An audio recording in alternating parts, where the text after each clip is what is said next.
Hello and welcome to episode 382 of the Daily Sales Message podcast, where every single day I share a piece of simple and actionable advice that's designed to help you feel more confident and sell more stuff. I talk really quickly too, so hopefully you can keep up with me because, I get all excited talking about what I do. I'm not nervous, I'm just excited. I love talking about this stuff all day long, and you can tell because episode 382, I've had 382 episodes of this podcast. I got a lot to talk about, a lot to cram in.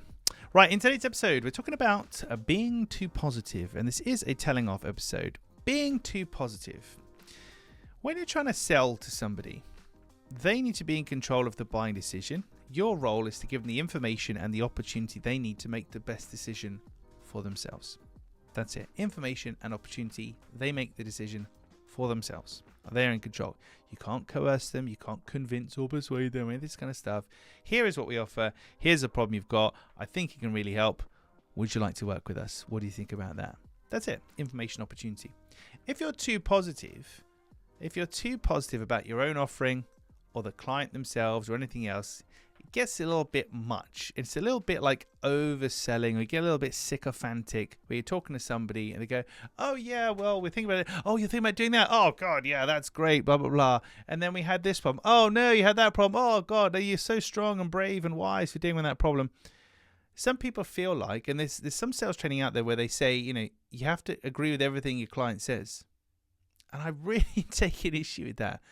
Really do. Like, I get the sentiment of agreeing with your buyer because you don't want to cause a problem. You don't want to have an actual confrontation with somebody you're trying to sell to. That's not great. But you can't just blindly agree with people and just be behind just like a clapping seal, like, oh, James, you're so brilliant. Okay, can you buy from us now? That's great. And if you've done this, where you're in the company of somebody, you're just smiling at you're laughing at their jokes, which are terrible. You're smiling at them. You're agreeing to things and giving opinions that aren't really yours. You're just trying to be nice, overly nice.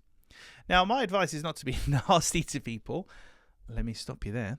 My advice is not to be nasty to people, but you've got to stay true to who you are. So if you're not really keen on something that they're doing, then you don't have to say, oh, I don't like that. You just keep your mouth shut. That's it. So rather than just morphing like a comedian, oh, great. Yeah, I love all this stuff. Isn't this great, James? You want to buy from us? When they tell you something, oh, that's really interesting. And that's it. You just put a lid on it. By being like overly nice and overly pleasant and overly people-pleasy, which is probably a term, the buyer has less confidence in you, less faith, less trust, because they just see you as kind of being the weaker person. If your offering was really as good as it's supposed to be, why would you need to be so kind of people-pleasy and inferior to them in the conversation? You wouldn't, would you? If your offering was really good and you believed in it, you'd be like, well, here's our offering. I'd love to work with you. What do you think, James?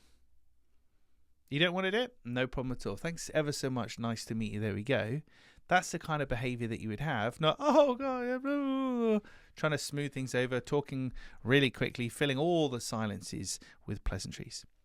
So that's it for this telling off edition. Try not to be overly nice to your buyer. And when you're doing it. When you're being kind of in the world of being a sycophantic, where you're like, you've become their biggest fan. You're in their fan club, clapping, laughing at their jokes, smiling, etc.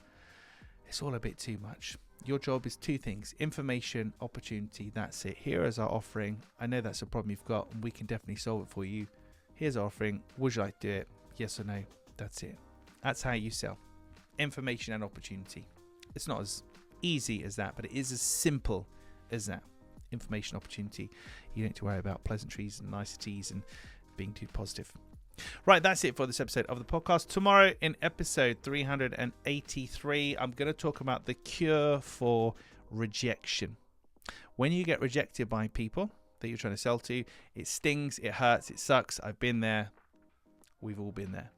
There is one thing that can cure it for you, and I'm going to share it with you in tomorrow's episode. So tune in for that. In the meantime, hop on over to LinkedIn and find me there. James Newell, Clear Sales Message. Connect with me, shoot me a DM, let me know what you like about the podcast. And thank you for listening or watching all the way to the end. I do appreciate it. I'll catch you tomorrow for another exciting and less telling off edition of the Daily Sales Message.